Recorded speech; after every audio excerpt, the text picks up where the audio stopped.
Hey guys, welcome to this week's podcast episode. I'm your host, Dr. Christopher Liu. I'm really excited about today's guest, Meghan Clor, and she is a marketing expert. She helps overwhelmed business owner automate their presence online. And so basically they can get time and location freedom. She's the co-founder of AutomateMe, a digital marketing agency. And so today's topic is really going to resonate with the female entrepreneurs in the audience, client attraction secrets, social media, introverts as well, introversion, extroversion. And I'm really excited for the show. So Meghan, welcome. Thank you. Thank you so much. I'm excited to be here. Yeah, like I said, your story will resonate with the audience. So tell us more about your background and we'll dive right into the episode.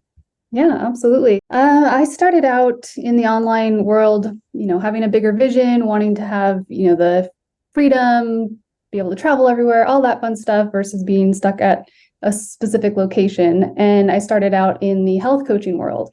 And that was something where that was a passion of mine. And I helped a lot of people, grew an audience, stumbled through it, fumbled through all of the steps, realized along the way I had people reaching out like, well, how did you grow your following? How did you do this? How did you launch your course? How did you? And more people were asking, and I just kind of stumbled into this new marketing aspect of helping people to essentially do the same thing and make the marketing less complicated and simplify it. So that's a huge part of it. People try to be on every single platform and do all these things, and it becomes you're working more than you were working in your full-time job, and you're supposed to be doing this for freedom. So that's what we do now. Yeah, it's interesting because there was Clubhouse, and then I realized that I was getting social media overwhelmed when Clubhouse was coming and everybody was rushing onto it. And then I quickly built a following of 1,000, really quickly. And then it died out. So nobody's on Clubhouse. So it was just a waste of energy. And it was just and then now there's threads, and then TikTok was going to quote get banned. I'm there's right. Yeah, it's complicated, and it's just knowing where to focus. And that's the thing, when you get back to basics of marketing, the nice thing is marketing was around way before social media. So there's plenty of things that you can do as foundational things in your business to grow that you can utilize on social media, but you don't have to rely on social media. And that shouldn't be the main thing, because just like you mentioned, it disappears and all of a sudden your hard work, your followers, all that just goes away. Yeah. That's the not smart way to run a business online. So yeah. So one thing is you talk about using social media and not letting social media use you. So this idea of turning followers into customers and the secret to high converting content, expand on that. Yeah, absolutely. So a big disconnect that I see with a lot of the clients that we take on in our agency and help out is they're told, just show up on social media and you're going to start getting clients. You're going to start, growing your following, and then eventually that'll lead to money in your bank account. And unfortunately, it's not as simple as that. And a lot of people end up going on social media and just, free content over free content and just putting everything out there. They become almost like they're relying on the algorithm. And then, Instagram algorithm changes. Oh no, now I have to do dancing on Reels and I have to become a pro dancer. Or, another app comes out and now I have to learn this whole new app. And that's we don't work for these platforms, right? We're supposed to be having these platforms work for us. So when you, instead of focusing on all of those things and instead focus on your messaging and really hone in on who your ideal client is and how you can help them cross that bridge from where they are to where they want to be, you can be on any platform, or you can have your own email marketing, or you can have anything out there, and it will resonate with those people and get them to become leads, prospects, and clients. So I have a friend, because he's a influencer, but he was spending so much time, and a couple of his Instagram accounts, he got impersonated, and his accounts got hacked, and he 100,000 followers, he lost it he had no control. And so instead of spending so much time on these platforms, he started investing in the companies, and that was his kind of because he was spending so much time on them. Yeah. That's a smart thing. Instead of being a consumer, be an investor of them. Which was funny. You talk about messaging. So messaging over volume. and quality over quantity, attracting high quality leads with minimal content, leverage, working smarter. Explain to the audience about that. Sure thing. Again, going back to the whole like trying to post like a ton of content and grow your following, a lot of times people are focusing on the number of followers they have, which is kind of a vanity metric, over how many leads they're having. And leads means, people opting into your emails, because then that's a lead of yours. Even if the social media goes away, that's somebody that's in your network. And because people focus on that, they're just trying to grow their following instead of being like, okay, what type of content can I create that's going to get people off of the platform and onto my email list, get people off of liking my posts and into my DMs asking, how can I work with you? And the way that you create the type of content to do that is, instead of saying, quick tips, like 3 tips to lose, 10 pounds over the next 30 days, and you give them like a whole package, here you go, take it and run with it, and they never come back to you. You want to instead say, here's the reason why you haven't been able to lose 10 pounds in 30 days, because you've tried X and you've tried this diet and this diet and this diet. Instead, if you focus on whatever your system is, then that's the missing link. Would you like to learn more about it? I put together a free training, or DM me for details, or book a call. So it brings them to that next step as a lead instead of just a follower.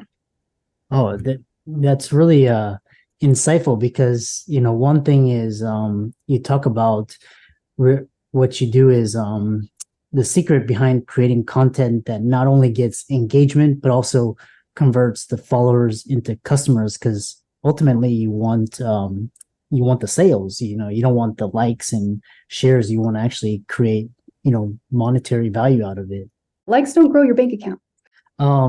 The other question is for introverts, because you yourself isn't, you're an introvert, I'm an introvert, and I had to like develop that skill to get up in front of the camera. So how do introverts win online, like with YouTube, TikTok, Reels, harnessing the power of authenticity in digital marketing?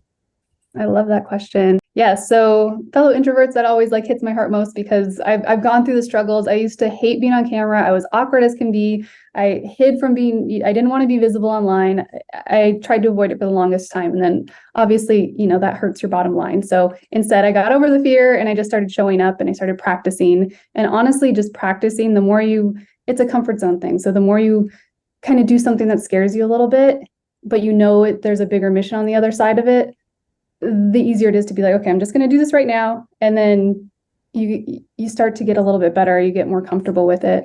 Now, as far as being authentic though, that doesn't mean, jump on all the trendy dancing reels. Like when those first came out there, I was like, there's no way I'm ever doing that. Like, no. So, but okay, what are you looking at? The fact that videos are grabbing attention on a marketing angle. It's like, okay, people are really wanting to consume short form video. What's a way that I can create a video that's going to be authentic to me while still being part of that type of viral aspect? So just creating information reels where you're, talking near the director camera. You can even do ones that don't have your face and it just has your voice, and you have maybe motivational photos or a video of like nature. You can do so many things that are still putting out your voice without having to try to be somebody you're not. Can you talk about the moment of realization you had about your messaging being the missing link and how that altered your approach to content creation? Yes. Okay. So I mentioned before that I started out in the health coaching industry. And just like everybody else, I had this dream vision of work-life freedom and all that fun stuff, and was creating content on top of more content. And it wasn't bringing me clients. It was getting me people being like, that's so inspiring, or yay, I'm going to try this. But it's like, okay, where are the coaching clients? And I realized, and this is something that a lot of people make the mistake on, is like, I wasn't clear on my offer, and I wasn't clear, and I wasn't putting it out there. Like I had a resistance or, fear of selling. I wasn't really confidently saying, here's how I can help you. Here's what my program is. Here's how it's different. If you're interested, here's what to do next. And you don't have to do this in all of your content, but you want to make sure, like when somebody first follows you on your whatever social media platform, they're probably going to binge consume the first few pieces of content. You want to make sure that there's somewhere in there talking about how you can help them, what you do, and what the next step is, versus just tips that they can take and run with. Yeah, that's so important, especially in, today's society, and really this fear of selling. And every time I come out with like a launch, it's, you feel this in your gut. It's like, oh, what if it flops or what if it Yeah. fails? But like, I love this idea of being clear and just basically putting it out there, showing up and just basically being, this is what you offer. Which is really interesting is this era of chat GPT, and now this ability for AI. And how is the role of artificial intelligence in digital marketing, and how is AutomateMe using this technology? Yeah. So that's a big one. And it's something that people are either scared to even think about or want to avoid it at all costs. And then there's people who are diving right in. And then there's a lot of people I find in the middle where they're kind of dipping their toe in it.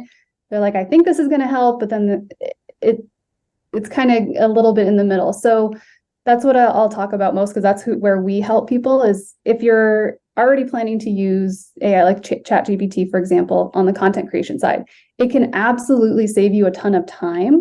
However, if the content that you're creating right now hasn't generated any leads for you and it's not bringing you in clients, asking ChatGPT to then plug a similar thing into ChatGPT and be like, create more content like this for me, it's not going to do anything. It's not, you're just, again, wasting your time. So what you want to do is treat those platforms kind of like almost like a mentor or a coach. Like ask it like, what is a way that I can, if I gave you this piece of content, can you tell me if it's clear what I do and what I offer and who I help? And it'll tell you. Or you can ask like, here's my Instagram bio. Can you audit this and tell me, is it clear? And start getting more clear on your messaging. So then once you do that, that's what people are going to be able to then refer you to friends and family. They're going to reach out and start DMing you because it's clear messaging. Yeah. What about this, this era? Because now artificial intelligence software, this ability to create viral videos and basically grow your following. So viral stuff, yeah, that's definitely not my expertise at all, because I'm again about, quality over quantity. And getting visibility is huge. That's a big deal for sure. But if you're getting visible for the wrong reasons, all of a sudden you're going to get a ton of followers that aren't your ideal client. And then when you create more content, it's going to go to those people who are never going to be a buyer or an investor in the first place. So yeah, it's kind of a double-edged sword there. It's like, yes, it gets you visibility and yes, it grows your followers. But if you try that and it's not growing your bank account, I would look at different strategies. Which is really interesting. What are some resources on your journey to getting that expertise? What are some that people can look into, leverage, check out? Resources as far as for what type of stuff? Like podcasts, audiobooks, books, YouTube channels. Yeah. As far as resource, my recommendation, honestly, is getting consulting or getting one-on-one feedback or advice or audits or anything like that, because while listening to YouTube videos and trainings and everything can be helpful, if you're in the middle of growing your business, my mistake was waiting too long to invest in mentors. And once I did that, I realized like everything changed so much quicker because somebody was actually looking at what I thought I was doing right. They're like, oh no, you need to tweak this, or you need to change this, or what have you thought about this, or you're shrinking back here and you need to show up better. So whether it's paying for a mentor or it's just finding somebody in your community or somebody, there's so many Facebook groups out there of people that are in your community that are maybe business minded. There's a lot of local business Facebook groups. Something like that could be so powerful, because then you can start building your network and bounce ideas off of people who are like-minded. That's the biggest thing. Like, get around as many like-minded people as possible so that you're not doubting yourself and you're getting more encouragement. And as we come to kind of the end, I want to end with two questions. One is balancing the need for presence with maintaining your own personal well-being. And you talked about not trying to be on every platform, but basically, sticking to your guns, sticking to your message. And then also, the journey is long. So you almost quit several times, but what kept you going, and how do you help your clients stay motivated? Yeah, I love that. So mindset is the biggest part. It really is. In business, like I was in Tony Robbins' Business Mastery, and I remember he had tons of business strategies and all those kind of things. But one of the main things, he's like, business is 80% psychology and mindset. And it's so true. It's as soon as you have, if you're thinking before a launch, oh, what if this doesn't sell? And then you don't show up as well as you could. So then it doesn't sell, and then it's a self-fulfilling prophecy. And then you quit and you don't try it again because it didn't work. It's like, the more that you can surround yourself with positive, and that's something definitely on YouTube and podcasts and everything, soak up as much mindset and positivity as possible to keep you going in those moments where you want to give up on yourself. Yeah. Yeah. So how can people contact you, check out your website, reach out to you and work with you? Yeah, absolutely. So we do both. We do done for you agency things where we create your funnels for you, the automation, the content, all of the stuff so that you don't have to learn how to do it yourself. And we kind of show you how to do it in the process as well. So you learn as we do. And then we also train people on how to do it for themselves if they want to just get in and become marketing experts themselves for their own business. So as far as the next step, I would say I have a free training that you can look up if you want. And that is if you go to AutomateMe, that's where you'll see a video. And if that's something that's interesting to you, you can go ahead and book a call with me and we can chat further about how to get started. Yeah. And for the audience out there, Meghan's story really resonates, and all of her resources will be in the links and show notes, and fantastic discussion on basically your ideal client and tailoring your message, staying true. And thanks so much for coming on to the podcast. Thanks for having me. It was great speaking with you.